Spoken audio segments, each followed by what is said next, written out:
Hello everyone, welcome to be exam ready YouTube channel. আজকে দেখব মে মাসের 4 তারিখের কিছু গুরুত্বপূর্ণ কারেন্ট অ্যাফেয়ার্সের কোশ্চেন্স, যেগুলো বিভিন্ন সর্বভারতীয় পরীক্ষার জন্য খুবই গুরুত্বপূর্ণ। তাহলে চলো ভিডিওটা শুরু করা যাক। Who has recently been appointed as the vice chief of the air staff of the Indian Air Force as of May 2025? তাহলে কে vice chief of air staff of Indian Air Force হিসাবে অ্যাপয়েন্টেড হলেন? চারটে option আছে: air marshal Sandeep Singh, air marshal Rakesh Kumar Singh Bhadauria, air marshal Vivek Ram Chaudhary, air marshal Narmdeshwar Tiwari. Correct option হয়ে যাচ্ছে air marshal Narmdeshwar Tiwari. Air marshal Narmdeshwar Tiwari was appointed as the vice chief of the air staff of Indian Air Force on May 2, 2025। তাহলে তুমি মে মাসের 2 তারিখে appointed হলেন। A veteran officer with over 3600 hours of flying experience. তাহলে উনি এমন একজন অফিসার যার 3600 ঘন্টা ফ্লাই করার এক্সপিরিয়েন্স আছে। Which bank has পার্টনার্ড with the land ports authority of India to provide modern banking services at 26 land ports across the country? তাহলে কোন bank land ports authority of ইন্ডিয়ার সাথে পার্টনারশিপে গেল কিসের জন্য? সার্ভিস প্রোভাইড করার জন্য 25টা ল্যান্ড পোর্টস অ্যাক্রস কান্ট্রি, 26টা land ports across the country, মানে দেশ জুড়ে 26টা তোমার ল্যান্ড পোর্টসে যাতে ব্যাংকিং পরিষেবা সুষ্ঠুভাবে চালানো যায়। চারটে অপশান আছে: SBI, PNB, bank of Baroda, ICICI bank. Correct option হয়ে যাচ্ছে স্টেট ব্যাংক অফ ইন্ডিয়া। তাহলে এই যে কোলাবোরেশনটা করা হলো, এটার জন্য কি this collaboration aims to improve infrastructure for cross border trade and passenger movement, offering services like forex, insurance and digital banking. তাহলে এই কোলাবোরেশনটার মাধ্যমে যে ক্রস বর্ডার, মানে দুটি দেশের মাঝে যে বর্ডারটা, সেই ক্রস বর্ডার যে ইনফ্রাস্ট্রাকচার ডেভেলপমেন্ট, সেইটা, প্যাসেঞ্জার মুভমেন্ট, তারপর যে ফরেক্স মানে যে বিদেশি মুদ্রা বা টাকা এক্সচেঞ্জ করা, ইন্স্যুরেন্স এবং ডিজিটাল ব্যাংকিং, এই সমস্ত বিষয়গুলো সুষ্ঠুভাবে পরিচালনা করার জন্য State Bank of India land ports authority of ইন্ডিয়ার সাথে মৌ স্বাক্ষর করল। Who has been appointed as the brand ambassador of the SoBo Mumbai Falcons for the T20 Mumbai league 2025? তাহলে কে ব্র্যান্ড অ্যাম্বাসেডার নিযুক্ত হলেন SoBo Mumbai Falcons T20 Mumbai league 2025? চারটি অপশান আছে: সচিন তেন্ডুলকর, রাহুল দ্রাবিড়, কপিল দেব এবং সুনীল গাভাস্কর। কারেক্ট অপশান হয়ে যাচ্ছে Kapil Dev. Kapil Dev, the legendary cricketer and captain of India's 1983 world cup winning team, has been named the brand ambassador for SoBo Mumbai Falcons, a new franchise in the T20 Mumbai league 2025।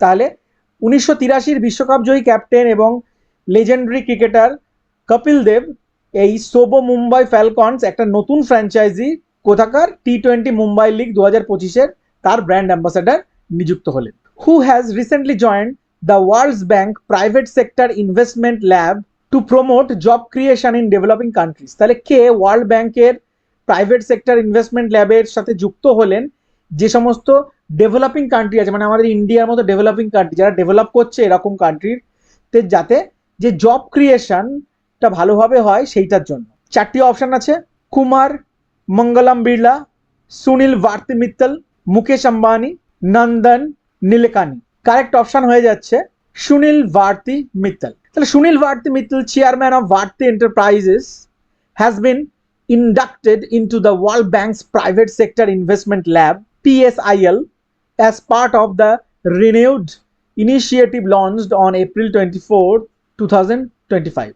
তাহলে ভারতী এন্টারপ্রাইজের chairman Sunil Bharti Mittal তিনি world ব্যাংকের সাথে join করলেন কিসের জন্য? এই সমস্ত ডেভেলপিং কান্ট্রিতে যাতে এমপ্লয়মেন্ট ক্রিয়েট করা যায় বা ক্রিয়েশন অফ জব যাতে করা যায়। The PSIL focuses on stimulating private sector investments in key sectors like infrastructure, energy, healthcare and more within developing countries. তাহলে কি হলো?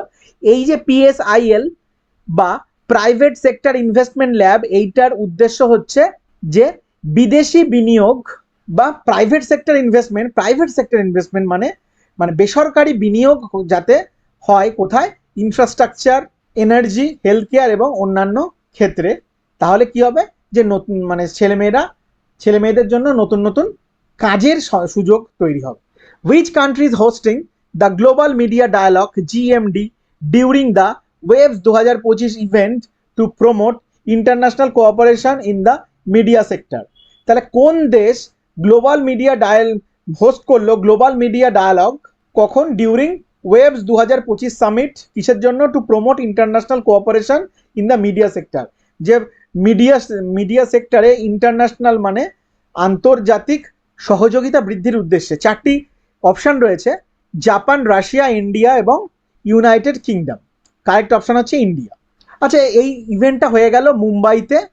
এটা organized by ministry of information and broadcasting with support from ministry of external affairs. আর এই যে WAVES summit যেটা আছে, ওয়েবসটা হচ্ছে তোমার world audio visual and entertainment summit 2025, যেটা হয়ে গেল মুম্বাইতে। অর্গানাইজিং কান্ট্রি হচ্ছে আমাদের Bharatvarsha.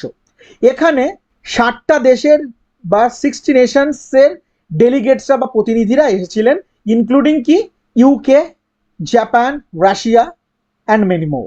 What percentage of patients in India with carbapenem resistant gram negative infections received the appropriate antibiotic treatment? তাহলে কত পার্সেন্টেজ অফ পেশেন্টস বা রোগী ভারতবর্ষের কিসের যে এই যে ইনফেকশন হয়েছে CRGN মানে কার্বাপেনাম রেজিস্ট্যান্ট গ্রাম নেগেটিভ ইনফেকশন যেটা হয়েছে তার টিকা রিসিভ করলো, তার জন্য যে অ্যান্টিবায়োটিক যেগুলো হয় ট্রিটমেন্ট সেটা রিসিভ করলো। চারটি অপশন আছে, 7.8%, 6.9%, 10.4% এবং 3.5%। কারেক্ট অপশন হয়ে যাচ্ছে 6.9%।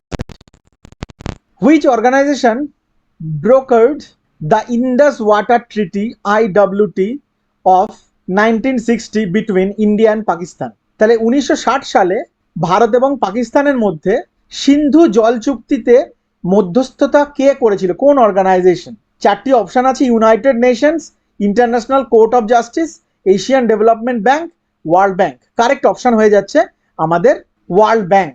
তাহলে এই এগ্রিমেন্ট অনুযায়ী it was allocated executive rights to India over the eastern rivers, মানে পূর্ব দিকের নদীগুলো যেমন রবি, বিয়াস এবং সাটলেজ। RBS, রবি, বিয়াস অ্যান্ড সাটলেজ, এদের জলটা ভারত মানে এদের জলের উপর ভারতের অধিকার। And granted Pakistan control over the western rivers বা পশ্চিমী নদীগুলি কি কি? ইন্দাস, ঝেলাম এবং Chenab. IJC, Indus, Jhelum and Chenab. while allowing India limited non-consumptive use of the western rivers, the treaty remains one of the most enduring water sharing agreement in the world. In which country's trench is the Emden Deep, the world's third deepest point located? তাহলে trench মানে হচ্ছে খানিকটা তোমার যে নয়নজলি টাইপের আছে, গভীর নয়নজলি, এর মধ্যে তৃতীয় মানে গভীরতম পয়েন্ট কোনটা, কোথায় লোকেটেড?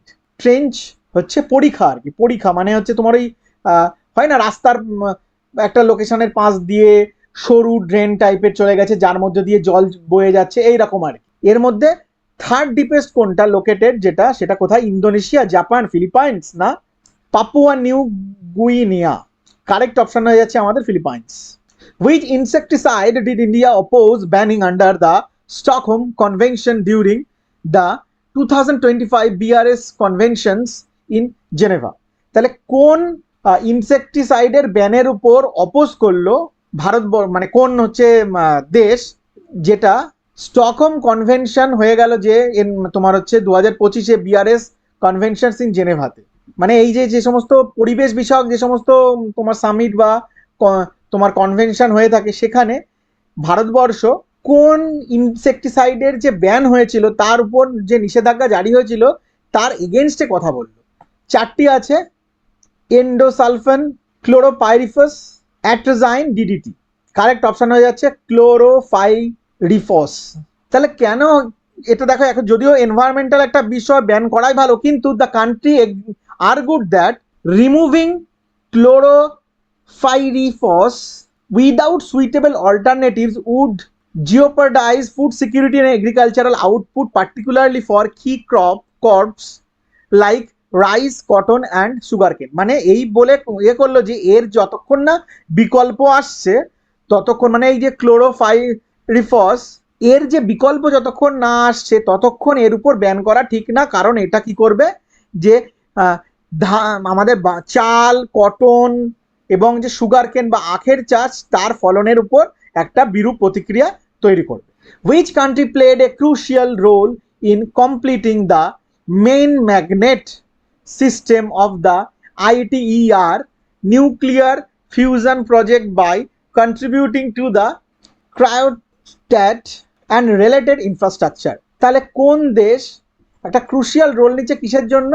যে মেন ম্যাগনেট সিস্টেম যেটা আছে ITER নিউক্লিয়ার ফিউশন প্রজেক্টের ক্ষেত্রে, সেইটার যে তোমার হচ্ছে মেন ম্যাগনেট সিস্টেম, সেইটার জন্য আর কি ক্রুশিয়াল ভূমিকা পালন করছে। কিসের জন্য? By contributing the cryostat and related infrastructure. India, China, Japan এবং রাশিয়া। কারেক্ট অপশন হচ্ছে ইন্ডিয়া। তাহলে এই যে ITER, এটা হচ্ছে ইন্টারন্যাশনাল থার্মোনিউক্লিয়ার এক্সপেরিমেন্টাল রিঅ্যাক্টর, ঠিক আছে। Which island water body is projected to drop by up to 21 meters by 2010 due to climate driven evaporation threatening biodiversity and regional stability? তাহলে এখানে যে তোমার অপশানগুলো আছে, এই যে এর মধ্যে কোন ওয়াটার বডিটা 21 মিটার পর্যন্ত ডাউন হয়ে যাবে তার মানে তোমার হচ্ছে কি বলছে, body is projected to drop by up to 21 metres, মানে তোমার 21 মিটার ড্রপ করবে 2100 সালের মধ্যে ডিউ টু ক্লাইমেট ডিভেন্ট ইভাপোরেশন, যার ফলে কি হচ্ছে বায়োডাইভার্সিটি প্রচুর পরিমাণে হ্যাম্পার হবে। কোনটা? Aral Sea, Caspian Sea, lake Baikal, Dead Sea. চারটি অপশনের মধ্যে কারেক্ট অপশন হয়ে যাচ্ছে আমাদের Caspian Sea. The Caspian Sea, the world's largest island water body and a tectonic lake, is facing a drastic decline in water levels due to rising in global temperature. তাহলে এর যে Caspian C, তার কি হচ্ছে যে water level সেটা প্রচুর পরিমাণে তোমার ডাউন হয়ে যাচ্ছে due to rising of global temperature. Global temperature বাড়ার সাথে সাথে even with global warming kept below 2 degree centigrade, যতই গ্লোবাল ওয়ার্মিং 2 ডিগ্রি মানে সেন্টিগ্রেড নিচে নামানো হয়েছে টেম্পারেচারটা, it is expected to drop 5 to 10 meters and could fall by as much as 21 meters by the end of the century. তাহলে এই দশকের শেষের দিকে তোমার 21 মিটার পর্যন্ত নিচে নেমে যেতে পারে। বন্ধুরা, ভিডিওটা ভালো লাগলে অবশ্যই লাইক ও শেয়ার করো, চ্যানেলটিকে সাবস্ক্রাইব করে পাশে থাকা বেল নোটিফিকেশন আইকনটি অন করে নিও এই চ্যানেলের পরবর্তী ভিডিওগুলোর নোটিফিকেশন পেতে। দেখা হচ্ছে পরের ভিডিওতে, ততক্ষণ ভালো থেকো, সুস্থ থেকো আর দেখতে থেকো be exam ready YouTube channel.